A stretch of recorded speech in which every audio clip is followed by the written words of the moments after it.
Hello everybody, I hope you all are doing good. I am Deepika from Learnohub, एक ऐसा free learning platform जहां पर आप पढ़ सकते हैं physics, chemistry, maths, biology and SST absolutely for free only at learnohub.com।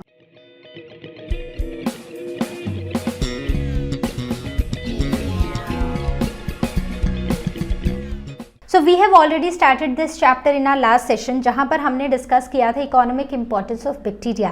Now we will be taking up the economic importance of fungi and we will be starting with the basics of fungi and yeast, although it is not in our syllabus.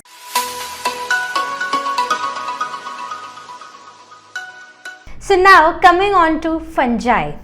तो fungi ये जो organisms हैं they belong to a kingdom called kingdom fungi. अब अगर हम इनको compare करते हैं विद द बैक्टीरिया, देखो हमने फंजाई की इकोनॉमिक इंपॉर्टेंस पढ़नी है तो बहुत इंपॉर्टेंट है कि हम इसके बेसिक कैरेक्टरिस्टिक्स को समझ लें।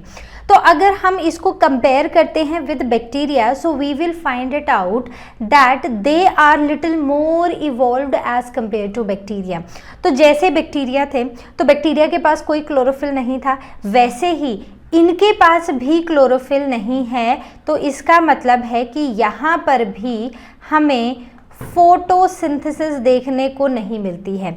इनकी बॉडी, मतलब कई बार ऐसा लगता है कि ये प्लांट्स हैं, बट एक्चुअली अगर आप इनको ध्यान से देखो तो their body is not differentiated into root, stem, leaves और फ्लावर्स। ठीक है, अब बैक्टीरिया की बात करें तो वो यूनिसेलुलर थे, लेकिन दे आर मल्टी सेलुलर। और जो सबसे कॉमन मोल्ड देखा गया है, सबसे कॉमन फंजाई देखा गया है, so they are the moulds. तो कहाँ पर देखे हैं आपने मोल्ड? सोचो सोचो सोचो। हम इस मोल्ड को एक खाने की चीज़ पे ना बहुत ही कॉमनली हम इस मोल्ड वर्ड को यूज़ करते हैं। तो क्या आप बता सकते हो? ब्रेड, सबको पता है।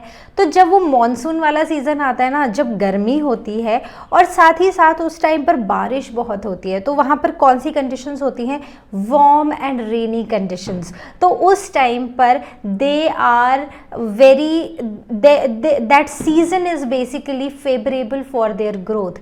तो उस केस में क्या होता है कि जो ब्रेड होती है, अगर आप उसको बाहर छोड़ दोगे, आप उसको सूटेबल टेम्परेचर पर नहीं रखोगे, तो वहाँ पर मोल्ड की ग्रोथ हो जाएगी, जिसे हम बुलाते हैं ब्रेड मोल्ड।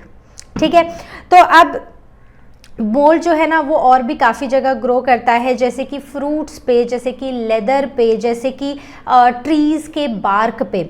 अब यहाँ पर ना दो और कॉमन एग्जाम्पल्स हैं फंजाई के। The one is mushrooms. बहुत सारे लोग खाते होंगे मशरूम्स। ठीक है, तो मशरूम्स जो होते हैं they come under the kingdom fungi. तो मशरूम क्या होता है? एक अम्ब्रेला जैसा स्ट्रक्चर होता है। ठीक है, कुछ ऐसा सा स्ट्रक्चर हम देखते हैं। सो दे आर द मशरूम्स। और एक ऐसे ही और ऑर्गेनिजम्स होते हैं जो सिमिलर लुकिंग होते हैं, they are the toadstools. So these are the two another examples of this kingdom fungi. अब अगर हम मशरूम्स की बात करें, so all the mushrooms are not edible, remember that. ठीक है, तो ऐसा नहीं कि क्योंकि अगर हम रेनी सीजन में, अगर हम फॉरेस्ट की तरफ घूमने अगर आप निकलोगे ना, तो क्योंकि वार्म कंडीशंस है, रेनी कंडीशंस हैं, तो आपको ना बहुत ज़्यादा पेड़ों के जैसे जो नीचे वाला पोर्शन होता है, बेसिकली जो ग्राउंड के पास वाला जो जगह होती है, so you find the growth of the small structures called as mushrooms. But remember, all mushrooms are not edible, only a few are edible and rest of them they are poisonous, they are very very poisonous।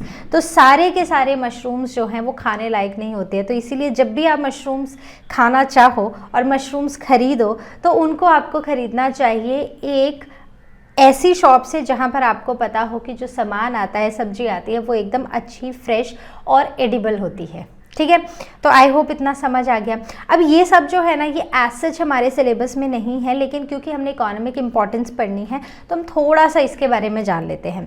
तो अब हम बात करेंगे यहाँ पर mould की। तो अगर मोल्ड की हम बात करें तो मोल्ड में ना जो सबसे कॉमन है ना, दैट इज़ राइजोपस। ठीक है, सो अगर हम इसको देखें तो ये होना चाहिए था लिखा हुआ in italics because it was typed, लेकिन हम, क्योंकि ये साइंटिफिक नेम है तो अभी मैंने इसको अंडरलाइन कर दिया लिख के, ठीक है। तो इसे हम कॉमन ब्रेड मोल्ड भी बुलाते हैं। तो ये जो ब्रेड मोल्ड होता है ये आपको ब्रेड के ऊपर, फ्रूट्स के ऊपर, then animal dung, leather, trees की बार्क के ऊपर आपको देखेगा। अब इसका जो स्ट्रक्चर होता है वो कैसा होता है, तो मतलब आप ब्रेड कैसे देखो, स्टेल ब्रेड क्या देखते हो, ऐसे कुछ कॉटनी स्ट्रक्चर होता है ब्रेड के ऊपर, ठीक है। तो आपको पता चल जाता है कि यहाँ पर फंगस की ग्रोथ हो चुकी है। तो एक्चुअल में वो जो स्ट्रक्चर है उस मोल्ड का वो कैसा होता है, तो अगर हम मोल्ड के स्ट्रक्चर को देखें ना, तो मोल्ड्स जो होते हैं ना वो आपको कैसे कॉटन जैसे दिखाई देते हैं। तो बेसिकली वहाँ पर ना ऐसे बहुत सारे थ्रेड लाइक स्ट्रक्चर्स होते हैं जिन्हें हम बुलाते हैं mycelium. So these are the thread like structures called hyphae and lot of thread like structures called hyphae together are called as mycelium. तो ये कुछ ऐसे स्ट्रक्चर्स होते हैं, ठीक है। तो यहाँ पर आपको ऐसे थ्रेड्स देखने को मिलेंगे when you look when you study these molds under a microscope। तो यहाँ पर इनके पास होते हैं ये लॉन्ग स्ट्रक्चर्स और ऊपर होता है क्या, एक बल्ब लाइक स्ट्रक्चर जिसके अंदर स्पोर्स होते हैं, ठीक है। तो मतलब ये जो बल्ब लाइक स्ट्रक्चर है इसे हम स्पोरेंजियम बोलते हैं और ये स्पोरेंजियम जो होता है इसके अंदर होते हैं बहुत सारे स्पोर्स, करेक्ट। तो now coming on to the reproduction. तो रिप्रोडक्शन जो है वो दो तरह से होती है, एसेक्सुअल एंड सेक्सुअल। तो इसमें जनरली जो है ना वो एसेक्सुअल फॉर्म ऑफ रिप्रोडक्शन ही देखी गई है। तो हमने पढ़े हैं कि एक लंबे लंबे से थ्रेड लाइक स्ट्रक्चर्स हैं और उनके टॉप पर क्या है, उनके टॉप एक बल्ब लाइक स्ट्रक्चर है जिसे हम स्पोरेंजियम बुलाते हैं और इन्हीं स्पोरेंजियम के अंदर डेवलप होते हैं minute structures called as spores. अब होता क्या है कि जब भी एक सूटेबल टेम्परेचर मिलता है फंगस को तो वो ग्रो करना शुरू करते हैं, वो ग्रो करते हैं तो ऐसे थ्रेड लाइक स्ट्रक्चर्स बहुत सारे बन जाते हैं जिन्हें हम माइसीलियम बुलाते हैं।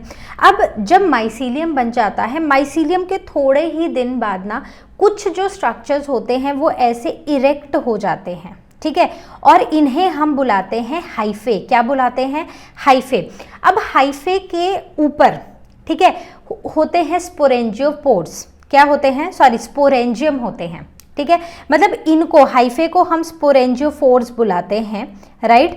जो ऐसे इरेक्ट हो जाते हैं उन्हें स्पोरेंजियोफोर बुलाते हैं और उनके टॉप पर जो बल्ब लाइक स्ट्रक्चर्स होता है उन्हें हम स्पोरेंजियम बुलाते हैं। मतलब उनकी जो एंडिंग्स होती हैं, जो टॉप वाला पोर्शन है वो स्वेल हो जाता है, बल्ब लाइक हो जाता है। तो यहाँ पर ये जो बल्ब लाइक स्ट्रक्चर्स हैं ना ये पहले तो नॉर्मल रहते हैं, लेकिन जैसे जैसे इनके अंदर स्पोर्स जो हैं वो मैच्योर होने लगते हैं तो ये एक डार्क कलर की शेप ले लेते हैं, ठीक है, नॉट शेप बट कलर ले लेते हैं। तो they become these bulb like structures, they become darker. अब जब टाइम आता है, जब ये स्पोर्स मैच्योर हो जाते हैं तो फाइनली क्या होता है, ये बर्स्ट ओपन होते हैं और सारे स्पोर्स जो हैं वो इधर उधर फैल जाते हैं। अब ये स्पोर्स जो हैं वो अलग अलग जगह पर जाके लैंड करते हैं। जब इनको एक सूटेबल टेम्परेचर, सूटेबल कंडीशंस मिलती हैं तो वहाँ पर जाकर ये जो स्पोर्स हैं ये जर्मिनेट करते हैं और वहाँ पर क्या हो जाती है, वहाँ पर हो जाती है फंगल ग्रोथ, ठीक है। तो बात समझ आ गई कि कैसे माइसीलियम की फॉर्मेशन हुई, माइसीलियम से फिर स्पोरेंजियोफोर बने, स्पोरेंजियोफोर के ऊपर फिर एक बल्ब लाइक स्ट्रक्चर आया, ये बल्ब लाइक स्ट्रक्चर में स्पोर्स थे। स्पोर्स जो हैं अब वो जैसे ही मैच्योर हुए तो ये बर्स्ट ओपन हो गया, ये जो ब्लैक कलर का हो गया था बल्ब लाइक स्ट्रक्चर अब ये बर्स्ट ओपन हुआ और सारे के सारे स्पोर्स जो हैं वो बाहर निकल गए, अलग अलग जगह फैल गए। जब इनको सूटेबल सबस्ट्रेटम मिला तो वहाँ पर जाके ये क्या कर गए, germinate. So now again the fungi, another fungi that is east, जिसे हम सेक्रोमाइसीस बुलाते हैं और सेक्रोमाइसीस की बहुत सारी स्पीशीज़ होती हैं, ठीक है। तो saccharomyces is basically the name of the genus और यहाँ पर काफ़ी सारी स्पीशीज़ होती हैं। अब इसको पढ़ना बहुत इंपॉर्टेंट है क्योंकि बेकरी इंडस्ट्री में ईस्ट जो है वो बहुत इंपॉर्टेंट रोल प्ले करता है, although it is not in our syllabus, not mentioned at least in our syllabus. तो अगर आप इसको देखोगे ना तो ये कुछ ऐसे गोल से ओवॉइड से स्फेरिकल स्ट्रक्चर्स होते हैं, इनके अंदर एक बहुत बड़ा सा वैक्यूल होता है, इनके पास एक न्यूक्लियस होता है, जिसका मतलब कि ये जो फंजाई जिनकी हम बात कर रहे हैं दे आर यूकैरियोटिक। जैसे हमने बैक्टीरिया पढ़ा था, so bacteria was prokaryotic but these are eukaryotic because they have a well defined nucleus, they have a well defined membrane around their genetic material, right? Then they have these glycogen granules, fat vacuoles, cytoplasm, cell wall and the nucleus. So ये कुछ ऐसे दिखाई देते हैं। अब ये कहाँ पर देखने को मिलते हैं? आपको जहाँ भी कोई शुगरी सॉल्यूशन होगा, ठीक है, जहाँ पर भी शुगर होगी वहाँ पर आपको ईस्ट की ग्रोथ देखने को मिलेगी। तो होगा क्या कि ये जो ईस्ट है ना, ये क्या करेगा, ये बेसिकली ग्लूकोज को कन्वर्ट कर देगा into ethanol plus carbon dioxide and it will release or generate a lot of energy. So anaerobic respiration में, ठीक है, यहाँ पर क्या होगा, यहाँ पर फॉर्मेशन होगा इथेनॉल का, कार्बन डाइऑक्साइड का और ATP जनरेट होगी, right? So this is how they derive their nutrition, they derive their nutrition from the sugary solutions और द शुगरी सब्सटेंसेस, करेक्ट? तो फ्रूट्स के ऊपर, ग्रेप्स के ऊपर आपको ईस्ट की जो ग्रोथ है वो आपको देखने को मिलेगी। Now coming on to the economic importance of fungi, तो हमने जो हमारे चैप्टर का नाम है economic importance of bacteria and fungi, तो बैक्टीरिया की हम पढ़ चुके हैं, अब आते हैं फंजाई पर। तो फंजाई में सबसे पहला जो है वो यही है कि ये एंटीबायोटिक्स में यूज़ होता है। यू रिमेंबर, हम इसको ऑलरेडी पढ़ चुके हैं। एंटीबायोटिक्स में हमने जब शुरू किया था पढ़ना अबाउट एंटीबायोटिक्स, अबाउट बैक्टीरिया की economic importance, so we spoke about the penicillium chrysogenum. तो वो क्या है, this penicillium chrysogenum is basically a mould जिसने फॉर्मेशन की है किसकी, जिसने फॉर्मेशन की है एक एंटीबायोटिक की, which is the first antibiotic that is known. And what is that antibiotic? Penicillin. तो क्या हुआ था, अलेक्जेंडर फ्लेमिंग आए, वो एक एक्सपेरिमेंट कर रहे थे, वो बैक्टीरिया को ग्रो कर रहे थे, लेकिन वहाँ पर मोल्ड की कंटैमिनेशन हो गई, तो उन्होंने देखा कि बैक्टीरिया मरना शुरू हो गए। तो उनको ये समझ आया कि कोई तो ऐसी चीज़ है जो मोल्ड ग्रो कर रहा, जो मोल्ड सिक्रीट कर रहा है, जिससे बैक्टीरिया की ग्रोथ इनहिबिट हो रही है। और वहीं पर आया ये कॉन्सेप्ट अबाउट एंटीबायोटिक्स, ठीक है? तो बेसिकली जो हमारे फंजाई हैं they are very useful in the formation of antibiotic and the first antibiotic that was produced was from a mould that is penicillium chrysogenum, जिसे पहले पेनिसिलियम नोटाटम बुलाया जाता था। अब ये जो पेनिसिलियम है ना, it is used in processing the flavoured cheese, तो फ्लेवर्ड चीज़ की प्रोसेसिंग में पेनिसिलियम का यूज़ किया जाता है, ठीक है? अब इसके बाद आगे आते हैं, तो पंचायत ऐसा ही नहीं है कि बहुत ही इंपॉर्टेंट है, बट ये काफ़ी हार्मफुल इफ़ेक्ट्स भी करता है। अब जैसे बैक्टीरिया फूड को स्पॉइल कर रहा था, हमने फूड बॉट्यूलिज्म पढ़ा था, ठीक है, फूड पॉइजनिंग पढ़ा था, तो वैसे ही यहाँ पर फूड को स्पॉइल करने का काम फंजाई भी करते हैं। आपने कई ब्रेड ऐसी देखी है, ठीक है? So this spoiled bread is because of a fungus. Then आपने ऐसे ऑरेंजेस देखे हैं, so again these oranges they are spoiled because of the growth of a mould. So this is not the growth of any other organism but basically this whitish kind of the growth on an orange is a mold, correct? Then it also damages trees। ये जो fungal growth होती है ना, ये यहाँ तक हमारे trees को भी डैमेज कर देती है। Then Penicillium aspergillus are the common molds that grow on oranges, lemons and citrus fruits। और इन्हीं से हमें काफ़ी सारी डिजीजेस भी देखने को मिलती हैं, जैसे कि रिंग वॉर्म। आपको राउंड से जख्म देखने को मिलते हैं, so that is that is because of the fungus. वहाँ पर फंगल ग्रोथ हो गई है, इसीलिए जब भी आप अपने हैंड्स फीट को वॉश करें, so you must focus on these areas also, right. क्योंकि यहाँ पर अगर आप वॉश नहीं करोगे तो यहाँ पर फंगल ग्रोथ हो सकती है और आपको डिजीज हो सकती है। So this was all from the harmful fungi. Now coming on to the antibiotics, तो हम ऑलरेडी पढ़ चुके हैं एंटीबायोटिक्स। फर्स्ट एंटीबायोटिक जो है वो एक फंगस से ही आई थी, दैट इज पेनिसिलियम क्राइसोजेनियम, जिसे पहले पेनिसिलियम नोटाटम बुलाया जाता था। तो अब हम पढ़ेंगे role of this fungus in industries. तो सबसे पहला आता है वाइन, एक एल्कोहलिक ब्रेवरेज है, ठीक है। तो ये जो वाइन बियर की जो प्रोडक्शन है, this all happens in the presence of और with the help of a fungus, ठीक है। So now talking about wine, तो वाइन जो है ना, वाइन एक ऐसा एल्कोहलिक ब्रेवरेज है जो बनता है फर्मेंटेशन से। फर्मेंटेशन से मतलब कि एक शुगरी सब्सटेंस होगा और कोई ऑर्गेनिज्म आएगा और वो उसको कन्वर्ट कर देगा इनटू लैक्टिक एसिड और अल्कोहल, ठीक है, और वहाँ पर कार्बन डाइऑक्साइड का रिलीज होगा। तो ऐसे ही कुछ बनती है wine. So wine is made by fermentation. It is a process where microbes they break down carbohydrates into the simple products in the absence of oxygen. और यहाँ पर जिस ऑर्गेनिज्म की हम बात कर रहे हैं, that organism is yeast and more specifically it is saccharomyces cerevisiae that is used. तो यहाँ पर जैसे वाइन की हम बात कर रहे हैं ना, तो वाइन बनता है फ्रॉम ग्रेप, ठीक है। वैसे ही एक और एल्कोहलिक ब्रेवरेज की बात करते हैं, जैसे बियर। तो बियर बनता है मॉल्टोज से, ठीक है। तो होगा क्या कि ग्लूकोज होगा, ठीक है, कार्बोहाइड्रेट होगा, और ये carbohydrate ethanol plus carbon dioxide में कन्वर्ट कर दिया जाएगा by this organism that is saccharomyces cerevisiae. तो बस ये सिंपल सा फर्मेंटेशन का प्रोसेस होता है।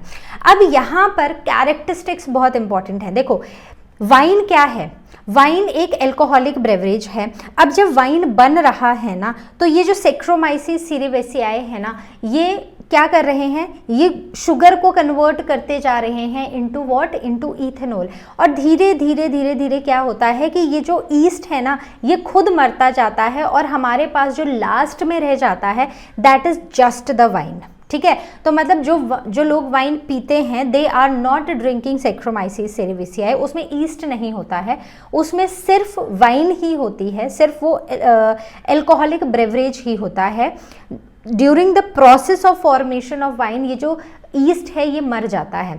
तो अब यहाँ पर ये जो वाइन है ना, इसका जो एल्कोहलिक कंटेंट है इट इज़ अराउंड 12% इसमें एल्कोहल होता है। कितना होता है, 12%। और हर एक एल्कोहलिक ब्रेवरेज में जो एल्कोहल का परसेंटेज होता है वो अलग अलग होता है। तो ये जो वाइन है this is quickly absorbed in the body. तो अगर इसको लिमिटेड अमाउंट्स में, इसको एक लिमिटेड क्वांटिटी में या माइल्ड क्वांटिटी में लिया जाए तो ये एक स्टिमुलेंट का एक्ट करता है, मतलब it does not create any damage to your body in any way. लेकिन जब इसको ज़्यादा क्वांटिटीज़ में लिया जाता है तो ये हमारी बॉडी के लिए बहुत ज़्यादा हार्मफुल हो सकता है और ये सीधे सीधे जाके टारगेट करता है हमारे लिवर को। So this is the normal liver. ये क्या है, ये नॉर्मल लिवर है और ये वो लिवर है विच इज़ डिजीज्ड लिवर, जिसे हम बुलाते हैं लिवर सिरोसिस। तो लिवर सिरोसिस एक ऐसी कंडीशन है जहाँ पर लिवर जो है वो स्कार हो जाता है और परमानेंटली लिवर डैमेज हो जाता है। And liver is a very important organ of our body. एक तो लार्जेस्ट ग्लैंड है और दूसरा ये हमारी बॉडी में बहुत ज़्यादा टॉक्सिन्स को डिटॉक्सिफाई करता है। मतलब जो हमारे खाने के साथ या किसी भी चीज़ से आ जाते हैं, एक्सेस मेडिसिन से आते हैं, तो वो सबको डिटॉक्सिफाई करने का काम करता है लिवर। अगर लिवर ही डैमेज हो जाएगा तो हमारी बॉडी में डिटॉक्सिफिकेशन का प्रोसेस रुक जाएगा। इसीलिए it is not recommended to take these alcoholic beverages in a very higher amount. Correct? So I hope this is clear. Now we will be talking about its second role. The second role is in the baking industry. So again यहाँ पर भी कौन सा है, यहाँ पर भी yeast है, Saccharomyces cerevisiae।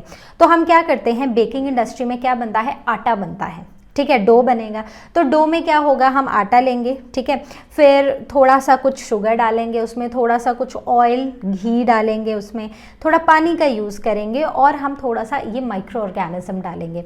तो क्या होगा कि आपने जितना आटा बनाया होता है ना, जितना आप डो आपने नीड किया होता है ना, उससे ऑलमोस्ट 3 टाइम्स ये हो जाता है। क्यों हो जाता है? क्योंकि यहाँ पर जो ईस्ट आपने यूज़ किया है ये इसमें से गैस रिलीज़ करता है, और ये जब गैस रिलीज़ होती है तो यहाँ पर क्या होता है कि फर्मेंटेशन का प्रोसेस होता है। तो ईस्ट क्या करता है, ईस्ट फर्मेंट करता है, और वही सेम चीज़ यहाँ पर ग्लूकोज जो है वो कन्वर्ट हो जाएगा into ethanol, right, plus carbon dioxide is produced. ठीक है, तो अब क्या होगा कि जब ये गैस जो है ये यहाँ से एस्केप होगी तो उस प्रोसेस को हम बुलाते हैं लीवनिंग। क्या बुलाते हैं? लीवनिंग का प्रोसेस होता है। तो अब ये जो डो है जितना आपने नीड किया था उससे ऑलमोस्ट 3 टाइम्स हो जाएगा। और जब हम इस डो को पकाते हैं, जैसे आपने ब्रेड को देखा होगा तो ब्रेड में ना काफ़ी सारे छेद हमें दिखाई देते हैं। So that is because of the gas that is present, right. तो वो जो गैस इवॉल्व होती है ये उसकी वजह से यहाँ पर हमें ब्रेड में ना वो छेद से देखने को मिलते हैं। करेक्ट? सो बात समझ आ गई? कोई भी डाउट हो ask it on ask question section of learnohub.com। Now the next one is cheese. तो चीज़ सबने देखा है, कुछ ऐसा होता है, ठीक है, स्लाइसेस भी आते हैं, फिर बड़े बड़े पीसेस भी आते हैं। तो ये जो चीज़ होता है ना इसको मैन्युफैक्चर कैसे किया जाता है, ठीक है। तो सबसे पहले जो चीज़ है ना हमारा, चीज़ में बहुत ही ज़्यादा हाई क्वांटिटी होती है। So it has high quantity of fat, then protein, then it has calcium, phosphorus, it has vitamin A, and it sometimes also has some quantity of vitamin B। ठीक है, तो ये होता है हमारा चीज़। तो चीज़ भी खाना इंपॉर्टेंट है और बहुत पुराने, बहुत पहले से चला रहे हैं चीज़ का इंटेक, बहुत पहले से लोग चीज़ खाते हैं। तो यहाँ पर जो चीज़ है ना वो कैसे मैन्युफैक्चर होता है, तो बेसिकली 4 स्टेप्स हैं। सबसे पहले है कर्डलिंग ऑफ मिल्क, मतलब कि दही बनाना है भाई। तो हमने क्या करना है, सबसे पहले कर्ड बनाना है। तो कर्ड कैसे बनाएंगे, दूध लेंगे, सूटेबल टेम्परेचर तक गर्म करेंगे, थोड़ा सा कर्ड डालेंगे, मिक्स करेंगे और उसको 5-6 घंटे के लिए छोड़ देंगे। अब क्या होगा, यही दूध जो है अब ये थिक हो जाएगा। ठीक है, तो ये हो गया हमारा कर्डलिंग ऑफ मिल्क। और यहाँ पर जब हमने कर्ड डाला था दूध में तो there was one bacteria that was used. कौन सा था वो, जल्दी से बताओ? That was lactobacillus bacteria. ठीक है, अब उसके बाद क्या करेंगे, उसके बाद यहाँ पर प्रोसेसिंग होगी। अब आपने कर्ड को देखा है और आपने चीज़ को भी देखा है। तो कर्ड में ना काफ़ी सारा पानी, वाटर कंटेंट होता है, लेकिन क्या चीज़ में होता है? नहीं होता है। तो बस वही प्रोसेसिंग अब हमें करनी है। अब हमें इस कर्ड से वाटर का रिमूवल करना है। तो यहाँ पर हम क्या करेंगे इस प्रोसेस में, we will remove the excess water. क्या? Excess water. और इस स्टेज पर हम बुलाते हैं इसको कॉटेज चीज़। ठीक है, उसके बाद अब अभी भी क्योंकि कर्ड में बहुत सारा पानी होता है और चीज़ में बिल्कुल भी नहीं होता है, तो अब हम फर्दर इसकी सॉल्टिंग करेंगे। और जब हम यहाँ पर सॉल्ट को ऐड करेंगे तो इससे और ज़्यादा पानी रिलीज़ होगा, ये और ज़्यादा ड्राई होता जाएगा और फाइनली हमें चीज़ मिलेगा। अब ये जो चीज़ है ना इसको सूटेबल टेम्परेचर पर आके इसको किया जाता है, क्या?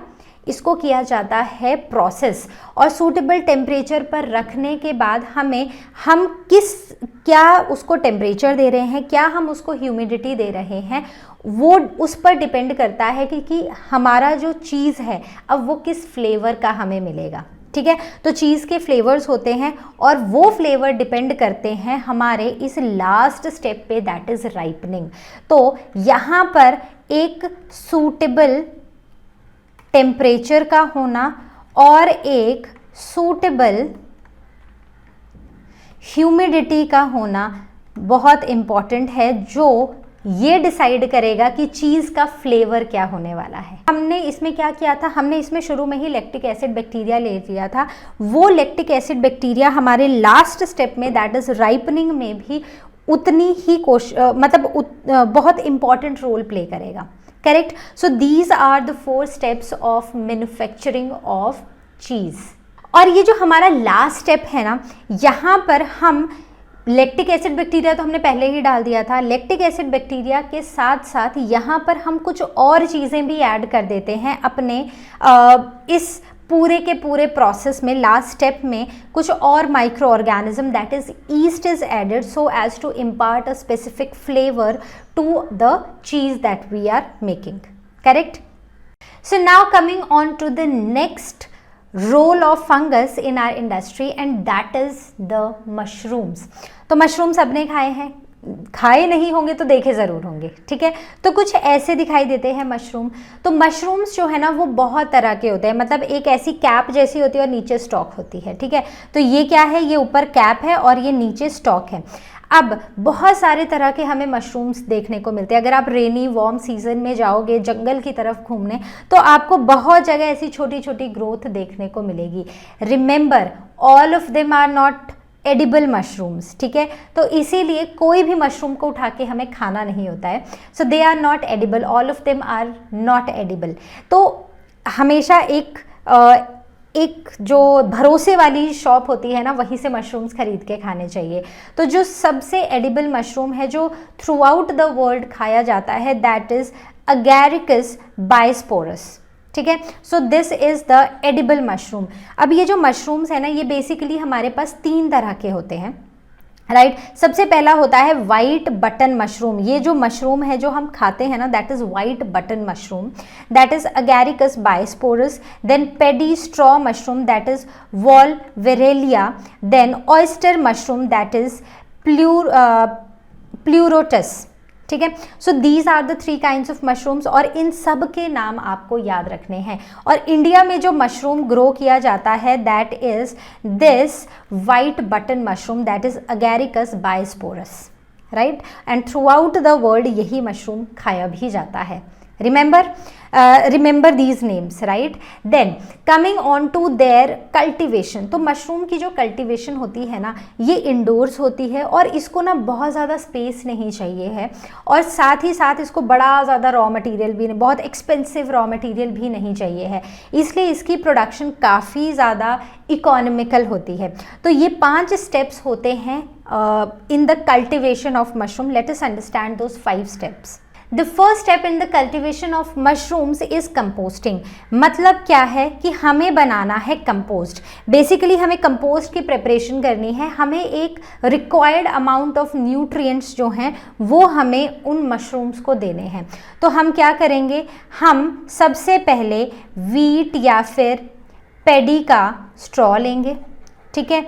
इसके साथ साथ हम यहाँ पर चिकन मिन्योर लेंगे. ये जो चिकन मिन्योर्स होते हैं ना they are very rich source of these phosphorus and nitrogen which are required for the cultivation of these mushrooms. Then also we need some organic and inorganic fertilisers. ठीक है. So as to provide them the correct amount of nutrients. Then ये जो पूरा का पूरा हम compost बनाते हैं ना इसको हम 1 वीक के लिए 50 डिग्री सेल्सियस टेम्परेचर पर रखते हैं. अब 50 डिग्री सेल्सियस टेम्परेचर पर रखने के बाद हम यहाँ पर जो मशरूम सीड्स होते हैं, ठीक है, तो मशरूम सीड्स हम बेसिकली किसको बुलाते हैं, हमने पढ़ा था ना माइसीलियम. माइसीलियम ग्रो करता है और माइसीलियम के ग्रो करने के बाद कुछ टाइम बाद फिर हाइफे बनने लगते हैं, कुछ इरेक्ट से लॉन्ग से स्ट्रक्चर्स बनने लगते हैं. तो यहाँ पर जो मशरूम सीड्स हैं उनको हम डाल देते हैं अब कंपोस्ट के ऊपर. ठीक है. तो अब हमने यहाँ पर मशरूम सीड्स को कंपोस्ट के ऊपर डाल दिया. अब हम नेक्स्ट स्टेप करेंगे केजिंग. तो केजिंग में क्या होता है कि हमने जो अपने कंपोस्ट के ऊपर ये माइसीलियम को डाला था, अब टाइम आ गया है कि हम इसको कवर कर दें विद द सॉइल. अब हम यहाँ पर सॉइल से कवर कर देते हैं. किसको कवर कर देते हैं, दीज मशरूम्स. ठीक है. मतलब बेसिकली ये जो माइसीलियम है ना अब हम इनको कवर कर देते हैं. ये स्टेप काफ़ी इंपॉर्टेंट है. पहली चीज़ हम इससे अपने जो हमारा कंपोस्ट है उसको हम ड्राई होने से बचाते हैं, एक सूटेबल अमाउंट की ह्यूमिडिटी जो रिक्वायर्ड है for the cultivation of these mushrooms वो बनी रहती है, क्विक ड्राइंग नहीं होती है हमारे कंपोस्ट की, और साथ ही साथ ये जो टेम्परेचर है ना कंपोस्ट का वो भी पूरी तरह रेगुलेटेड रहता है। ठीक है, तो इस पूरे प्रोसेस के लिए ताकि माइसीलियम जो है वो अच्छे से ग्रो हो, casing is a very very important step. अब एक चीज़ यहाँ पर और याद रखनी है जो एक तरह से प्रिकॉशन है, यहाँ पर तो हमने 50 डिग्री सेल्सियस का टेम्परेचर लिया था कंपोस्ट को बनाने के लिए, लेकिन जब अब हम इन मशरूम्स की कल्टिवेशन कर रहे हैं तो ये मशरूम की कल्टिवेशन जो है ये 20 to 25 डिग्री सेल्सियस के बीच ही होनी चाहिए, क्योंकि ये वो टेम्परेचर है जहाँ पर ये जो पेस्ट्स हैं ये ग्रो नहीं करते हैं, और इससे हमारा जो मशरूम कल्टिवेशन है, जो पूरा का पूरा प्रोसेस है वो स्पॉइल नहीं होता है। So these are the precautions that need to be kept in mind. And also जब हम क्या करते हैं, हम ना ऐसे छोटे छोटे बेड्स बनाते हैं और इनके ऊपर हम मशरूम्स को कल्टीवेट करते हैं, तो इन सारे बेड्स को हमें ऐसे रखना है कि बहुत ज़्यादा ऐसा ना हो कि बहुत ज़्यादा एक्सपोज हो एयर से या फिर बहुत कम एक्सपोजर हो एयर को। तो जो हवा है ना, हवा का सर्कुलेशन बना रहना चाहिए ताकि करेक्ट अमाउंट ऑफ एयर जो है वो भी हमारे मशरूम्स को, ये जो कल्टीवेटिंग मशरूम्स हैं या जो माइसीलियम है उनको मिले ताकि वो प्रॉपरली ग्रो कर पाए। So these are the first 3 steps. Now let us look at the next, that is cropping and harvesting.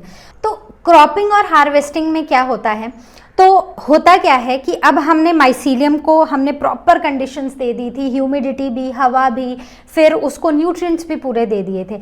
अब क्या होगा कि ये माइसीलियम जो है ना वो ग्रो करेगा। ठीक है, तो क्या होगा, mycelium will grow in 2 to 6 weeks. ठीक है, अब इनके ऊपर जो माइसीलियम है ना उनके ऊपर ऐसे छोटे छोटे थ्रेड जो टाइनी हेड्स जो हैं वो हमें देखने को मिलेंगे। अब ये जो टाइनी हेड्स हैं ये धीरे धीरे बड़े होते जाएंगे और जो स्ट्रक्चर्स हैं वो कुछ ऐसे बन जाएंगे जो आप ये देख रहे हो। ठीक है, कुछ ऐसे स्ट्रक्चर्स बन जाएंगे। अब फाइनली ये वो टाइम आया है जब अब हमें इन्हें हार्वेस्ट करना है, मतलब ये वो टाइम आया है जब मशरूम्स एकदम रेडी हैं और अब हम इसे मार्केट में जाके सेल कर सकते हैं। So we will harvest these mushrooms. उसके बाद लास्ट स्टेप आता है preservation. So preservation step is very important. जितने प्रिकॉशंस हमने पूरे ग्रोथ के टाइम पर लिए थे ना उतने ही प्रिकॉशंस हमें लेने पड़ते हैं इसकी प्रिजर्वेशन में, क्योंकि ये एक ऐसा फूड आइटम है ना जो बहुत जल्दी ख़राब हो जाता है। तो इसको बचाए रखने के लिए हमें इसे प्रॉपरली प्रिजर्व करना पड़ता है। अब जब हम इसको स्टोर करते हैं तो इसको प्रॉपर केस में स्टोर करते हैं, और अगर आप शेल्फ लाइफ देखो मशरूम्स की, सो दे आर वेरी लेस, मतलब इनको 2 से 3 दिन में हमें खा के ख़त्म करना होता है। और इनको जब स्टोर भी किया जाता है तो हम इनको डीप फ्रीजर्स में स्टोर करते हैं। ठीक है, और इवन इनकी डीप फ्रीज ड्राइंग भी होती है। Freeze drying is done using certain chemicals. ठीक है, using certain chemicals like ascorbic acid और सिट्रिक एसिड। तो इनका यूज करके प्रॉपरली इनको अंदर से ड्राई किया जाता है, ताकि अगर अंदर पानी रह गया तो पानी क्या करता है, पानी किसी भी चीज़ को स्पॉइल करता है, तो ये स्पॉइल ना हो इसलिए इनकी प्रॉपर फ्रीज ड्राइंग की जाती है। Correct? So these are the 5 steps for the cultivation of mushrooms. So we first prepared what? We prepared compost. Compost बनाने के बाद अब हमने यहाँ पर क्या किया था, अब हमने अपना स्पॉनिंग का प्रोसेस किया था, जहाँ पर हमने ये जो मशरूम के सीड्स थे इनको ले किया था। उसके बाद हमने केजिंग की। ठीक है, तो हमने जो अलग अलग बेड्स बनाए हुए थे उनमें हमने माइसीलियम जो है जो फैलाया था उसके ऊपर सॉइल कवर कर दिया। और ये जो केजिंग स्टेप है, स्टेप नंबर 3, इसमें काफ़ी इम्पॉर्टेंट स्टेप है और इसमें काफ़ी सारी प्रिकॉशंस भी लेनी पड़ती हैं ताकि एक सीड जो है उसमें प्रॉपर ह्यूमिडिटी बनी रहे, उसको प्रॉपर हवा आए, जो कंपोस्ट है वो ड्राई ना हो और प्रॉपर न्यूट्रिएंट्स हमारे ग्रोइंग माइसीलियम को मिले। इसलिए 3rd step is very important. Then coming on to this cropping and harvesting. तो क्रॉपिंग में धीरे धीरे अब क्या होगा, वो ग्रो होते रहेंगे, क्योंकि हमने थर्ड स्टेप तक सब कुछ प्रॉपर कंडीशंस दे दी हैं। अब वो ग्रो होते रहेंगे और फाइनली हम उनको हार्वेस्ट कर लेंगे।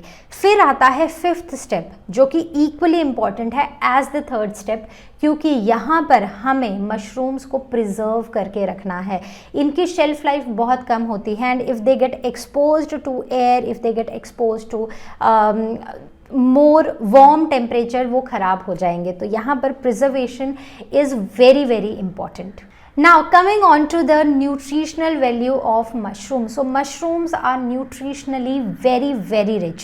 So they are very rich source of many nutrients. तो अगर हम यहाँ पर देखें तो इनमें हमें विटामिन्स भी मिलेंगे और मिनरल्स भी मिलेंगे।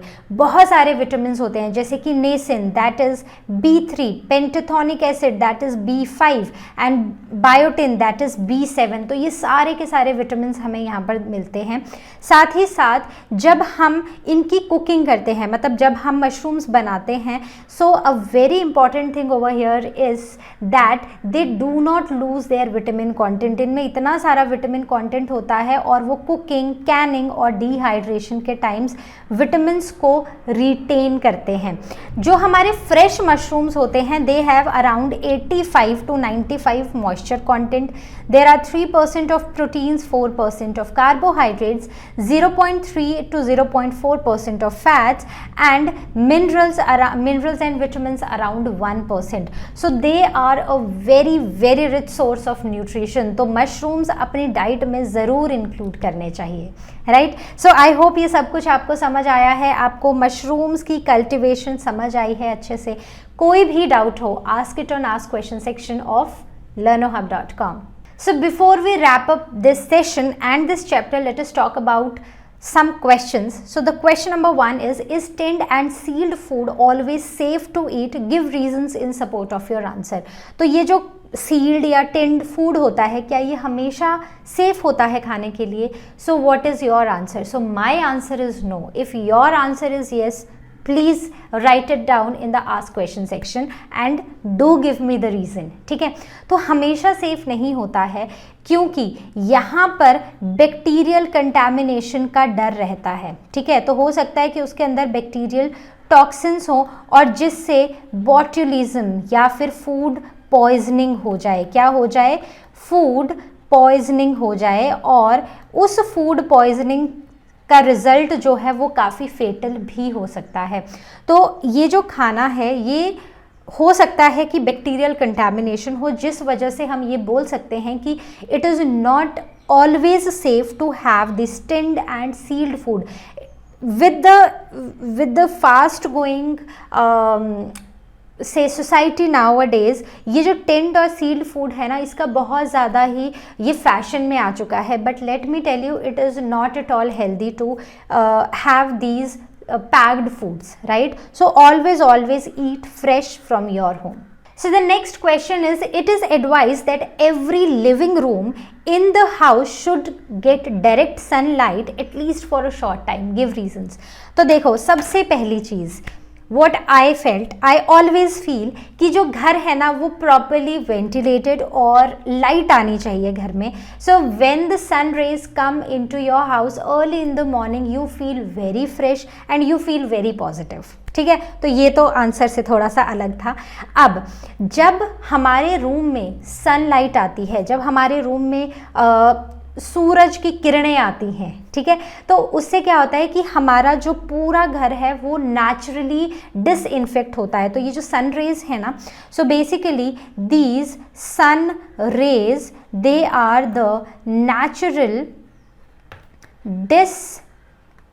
Disinfectants, right. तो ये क्या करती हैं, ये हमारी वॉल्स को, हमारे फ्लोर को, हमारे कर्टन्स को, हमारे टेबल्स को, हमारे फर्नीचर को ये ड्राई कर देती हैं, और इससे जो फंगल ग्रोथ है हमारे घर में या हमारे रूम में वो नहीं होती है. तो इसलिए इट इज़ वेरी इंपॉर्टेंट कि डायरेक्ट सन रेज चाहे थोड़ी ही देर के लिए आएँ, बट हमारे कमरे में डायरेक्ट सन रेज ज़रूर आएँ, राइट. तो इसलिए आप भी मेक श्योर कि जब धूप आ रही हो, so you just pull your curtains away और लाइट को, सनलाइट को घर के अंदर आने दो. So this will give you a positive effect. And also when you get expose to these morning sun rays, so your body it synthesise a very important vitamin, that is vitamin D, that is very very important for your bones development. So it is very important that we ensure that our room is well lit by the natural sunlight, right? So I hope this much is clear. So this was all from the today's session. I hope you understood the concepts. I hope you understood the things that we discussed today. So we will now meet in our next session. Till then you all take care, and as you all know, learn हम मतलब free है पर best है.